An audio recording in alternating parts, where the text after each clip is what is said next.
Now with the most local news, this is 8 News Now, live local now. Good morning and welcome to 8 News Now at 10 here on the streaming channel, broadcasting live in high definition from our streaming studios. We think. We're not sure. Depends on how good your stream is. Thank you for joining us this morning. I'm John Langler, and look who it is. We're graced with the presence. Just filling in for Ozzy, who is off today. And John, you look like you just anchored 3 hours of news. I look like I'm heading to the bar, which is okay on a Friday. Do you want to introduce yourself? I'm David Jarnes, investigative reporter here at 8 News Now, and streaming center fill-in guest. Streaming I guess. guru. Yes. Yes, both are true, by the way. David did, in fact, just leave the bar, and I did, in fact, anchor the morning show this morning. Coming up here on the program, we're going to talk about the ongoing bane of our existence, paying for parking here in Southern Nevada. We will, of course, talk about Valentine's Day, and we'll head to Allegiant Stadium, talking about girls' flag football, which is very exciting. All of it on the way. But, David, let's start with a story that Joshua Piguero covered yesterday. A woman who is now in ICE custody, arrested at a hearing as she was trying to get her green card down in Henderson. We spoke with Patrick Baja, who is a U.S. Marine War veteran living here in town. He went with his wife, who's from Moldova, to try and get her green card, had a hearing that they had scheduled for 5 years. As they were at that hearing, she was arrested, and this morning she is now in ICE custody. Even though she's been in the country for a long time now, she had tried to get a political asylum here. That was sort of in limbo at the moment, but it certainly was shocking for them to be in a meeting they waited 5 years for, David, to try and get a green card, and then all of a sudden ICE shows up and arrests her. Yeah, and Joshua's covered a couple of these. This woman from Moldova, he covered some other people who sought political asylum. I think what this reporting shows is that while the federal government says they're targeting the worst of the worst, criminals, murderers, etc., they're also taking in mothers who pay taxes. Yeah. So it's interesting when these things pop up. Also, I've covered a couple of these cases involving ICE picking up people who are charged with crimes, and then their crimes aren't adjudicated, and they still get deported. And then the people here who are the victims of those crimes are like, what about our justice system? And I think this kind of is just another example of not letting the system play out. Yeah, you're referring, I think, to that car crash up on Rancho. Yeah, there was a car crash last summer, and the guy was here undocumented, and within a couple days after he was arrested, he was already back in Guatemala when the family is like, well, there's no prison time, and more importantly, there's no restitution. So what's interesting, I think, also is, you so much of the news is focused on what's happened during the now pulling back, that surge in Minneapolis, in Los Angeles, other parts of the country where there's been this big surge of immigration enforcement to try and arrest people who are here illegally, according to the Trump administration. There hasn't been as much focus on Las Vegas, but if you talk with advocates for immigrants, if you talk with lawmakers who are critics of the Trump administration, they'll say it is happening. It's just maybe not getting the same kind of attention. And I think what is happening is like this. Yeah. We're not seeing raids. We're not seeing people getting pulled out of their homes. We're seeing people get pulled during immigration hearings and in court. So definitely something that we're continuing to follow here. Something that James Schaefer covered overnight, Henderson Police, their union, finalizing their contract, kind of. This is a topic that we've talked about, not just for Henderson, but we've talked about it with Metro. I've certainly covered it with state police because, John, as you know, if you're a public employee here in the state of Nevada, so much of your salary goes to your retirement. And it's not, here at Channel 8, you can decide how much you want to put in your retirement. You don't have to put in anything at all. But the state requires you to put in some really big chunks of money to fund this fund. And negotiations over the police contract there in the two police unions, they represent about 500 employees. They're finalized because an arbitrator basically took both sides. They sided with City Hall on the wage increase and appeared to side with the unions to extend their contract for a year. So everyone seems to be kind of happy with this because this will move on for a year, but it will continue to be an issue down the line because I think they're getting about a 3% increase, but you still got to give about 30-40% of your salary to what's called PERS, and that's a big chunk of money. Yeah, there's a retention bonus, I think, as well, depending on how long folks have been with Henderson Police. But you mentioned the contributions to PERS. I remember speaking with folks with state police. Their pay raises sometimes wouldn't even cover the increase in the contributions. That's one of the challenges for public employees here in the state of Nevada to try and at least try and make an extra buck here and there, to adjust for cost of living here. And as you also point out, this is not much of a contract extension. They're going to be back at it later this year on a new contract. Right. The way a lot of these things work is it's retroactive. So it's retroactive to last July. So 1 year would be this July. So we're already, past the halfway mark on that. So we move on now to parking, paid parking in Las Vegas, a topic of delicious conversation here in Southern Nevada. The South Outlets down at Las Vegas Boulevard and Warm Springs have introduced some paid parking, upfront paid parking at the outlet mall there on the south end of the strip. It's called Upfront Plus. You can pay $5, $11, or $17 to get preferred parking closer to the shops. There's still plenty of free parking around there. Shoppers we spoke with yesterday were obviously less than thrilled. No one, I think, really enjoys paid parking as a change. But this is not uncommon. Simon Malls, which operates the South Premium Outlets. Perfect timing on that video. Man, it's almost like we practiced this. They also do this at the Forum shops, other places. So it's not uncommon. It's a new way to try and make an extra buck here. We spoke with some shoppers who were, again, not terribly thrilled. When you're coming to these kind of things, you're not expecting to have to pay for the parking. You're expecting to just go spend your money in the mall. I live 5 minutes from here. This is ridiculous. I don't live on the strip. You know what I'm saying? They're right.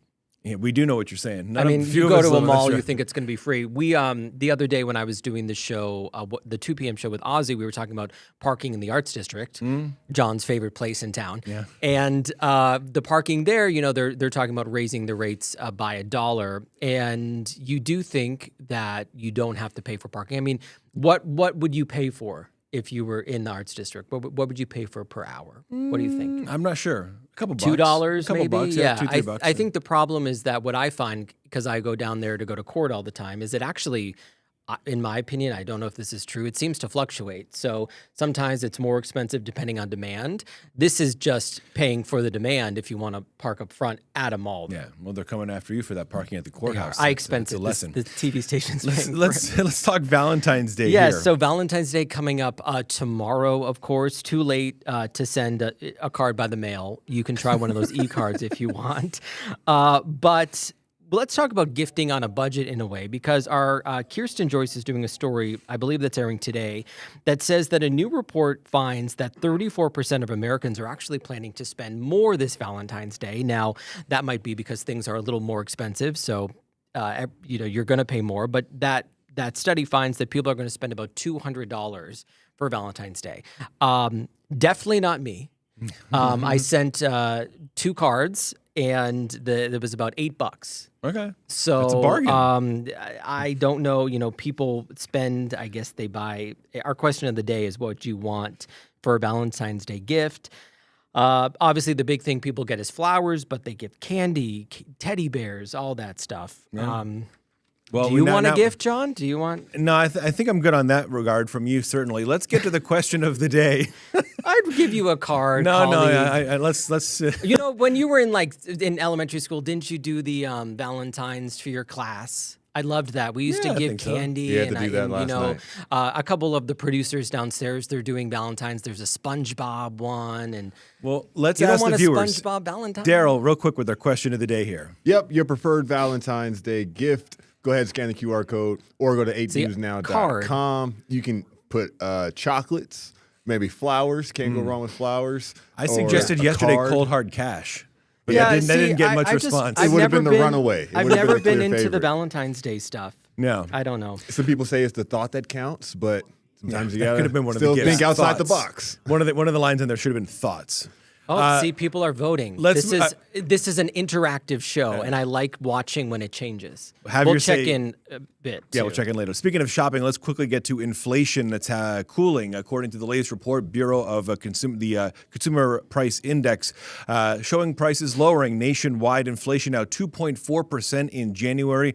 The reason? Lower rent, lower gas prices nationwide, largely driving that drop. But if you look closer at the numbers, your core food prices, other core expenses still rose 2.5%. In fact, they're up 25% from 5 years ago. So it's a mixed bag with the inflation numbers. The target rate is 2%. We'll see maybe if these numbers lead to a cut in interest rates the next time the Fed meets. But and it's a bit of a mixed bag with the inflation numbers. Yeah, and I think with the rent, what we're seeing here is I think some of these rents were so high for so long that a lot of these companies are like, well, actually, people don't want to pay these prices anymore. Less so. I think the demand is still there, but certainly my rent hasn't deflated. No, it has not. Coming up next year on 8 News Now at 10, we'll talk about the impending partial federal government shutdown. Stay tuned.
Now with the most local news, this is 8 News Now, live local now. Welcome back to our 10 a.m. stream. I'm David Charnes alongside John Langler. John, we didn't even mention, I'm sure you mentioned it on the morning show, it's Friday the 13th. I know. Spooky, isn't it? Yeah, and I think March will be Friday the 13th too. All of March will be Friday the 13th, the when whole month. When it hits, the 13th. Yeah. Mary Jane Belieza here with a look at the weather. It is a little chilly out there, and we're expecting some rain, right? Yeah, but at least we have a few dry days to look forward to, because I know you both have Valentine's Day plans, right? Right? Okay. He does. Okay.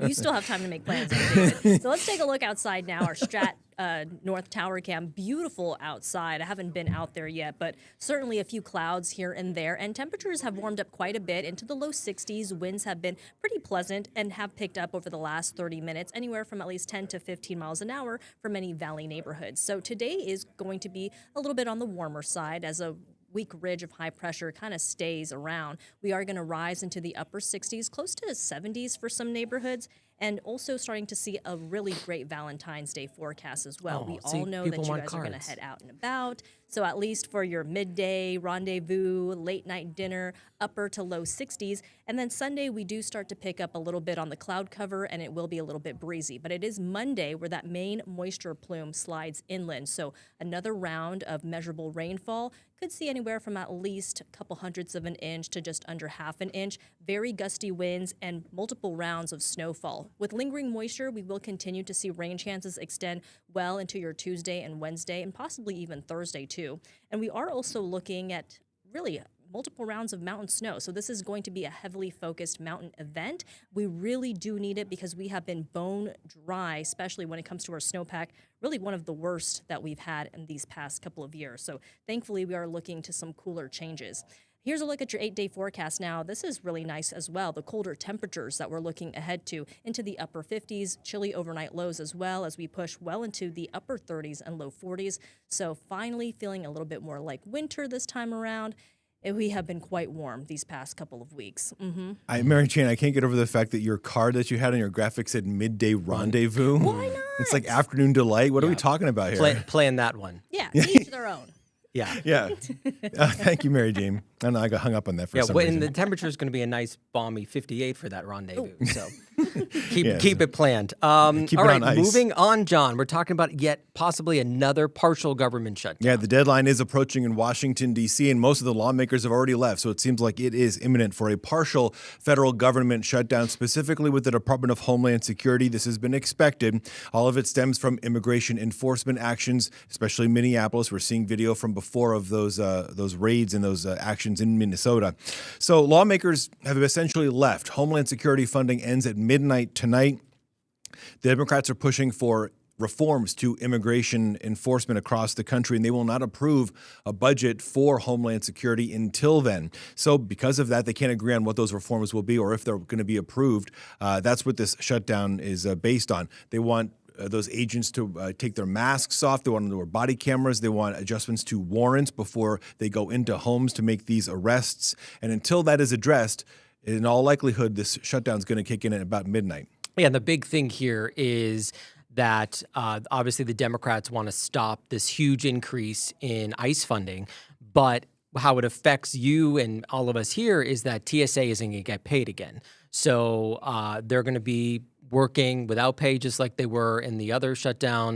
You know, when I was going through the airport, I was thanking them, and then they end up getting their back pay. But it really not fair to them. So hopefully something will get done soon. But as you mentioned, they're already home. So most of them have already left. And it's worth pointing out, those paychecks wouldn't stop immediately. There will be some sort of a lapse. There will not be a lapse for immediately. It'll take a little bit of time because there's already money in the system of Homeland Security. But at the core, it's just trying to see what happens with these potential reforms and see if they actually are addressed. Yeah. So, and ICE, by the way, they're not doing the raids in Minneapolis. They stopped that yesterday. So, ongoing topic. All right. So we talked about the Boring Company here, obviously in Vegas, building the Vegas Loop. We've talked about that for several years now. We showed you that big lake that was growing outside in the East Valley. We showed you these burns that some Clark County firefighters got during a training. This is all because of a state OSHA investigation into what was happening while they're building these tunnels. And now federal OSHA officials are backing state officials when they decided to drop a more than $400,000 fine against the Boring Company from those firefighters' injuries. Now, John, you remember there's a lot of controversy around this because there were some allegations that the Lombardo administration simply just dropped this because of who Elon Musk is. But this federal review found, nope, that the fine was dropped and everything is okay. That's what they say, is that there was a record keeping, and the way that the violations were documented was flawed. That's what federal OSHA is saying about Nevada OSHA's investigation. All of it, though, comes under the umbrella of the scrutiny for the Boring Company and what it's been doing, how it's been operating, the oversight or lack thereof that state lawmakers have been highlighting recently. There have been 2 major hearings with state lawmakers trying to hold the Boring Company, the LVCVA, the governor's office, and other state agencies accountable. And frequently they're just not answering questions because there's litigation around this. And the governor's office didn't really answer questions about this either. We kept hearing from state OSHA, who said there wasn't anything that we did improperly. However, the federal officials say, maybe do a little better record keeping, talk with legal counsel about proper communication, but that dropping that fine, that there was nothing wrong with that. Do better, they say. All right, we switch gears now. We go to sports. The world of sports. Daryl's here to talk about the girls' flag football championships at Allegiant Stadium yesterday. This was cool to see. Yeah, it was. And we have new champions in both Division 4A and 5A. Let's congratulate Sierra Vista on a big win over Green Valley, 44-7. Shadow Ridge also taking down Bishop Gorman in the 5A championship, 12-0, pitched a shutout. And all of the participants are winners for sure. They're all headed to bigger and better things, likely because the world of flag football is growing. Nevada State University begins their season this spring. There's a kickoff event happening this month at Intermountain Health. So that's the big story. And it's going to be at the Olympics. The next Summer Olympics in Los Angeles are going to have flag football. There's some local players Very here. likely to have and some how local fun participants. to play. I mean, first of all, women obviously don't play on the Raiders, so how fun to watch women play flag football in Allegiant Stadium. That's the cool part. So, Yeah, being at Allegiant's awesome. So congratulations to Sierra Vista and the fine kids over at Shadow Ridge. Much more coming up here on 8 News Now at 10. Stay tuned.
Now with the most local news, this is 8 News Now, live local now. Welcome back to 8 News Now at 10 here, just after 10 on February 13th, by the way, Friday the 13th. It's John and David here with Ozzy off today. Let's revisit our question of the day as we head towards Valentine's Day. Daryl, oh my goodness, it's close. It was actually a 4-way tie that I just broke. You voted for a card. I did. Let's keep it simple.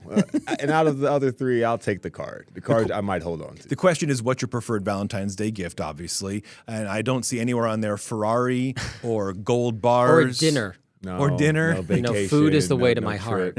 But, or a I card. think Kirsten's package is definitely focusing on you have to get creative, think outside the box. So Kirsten's story airs this afternoon at starting at 4.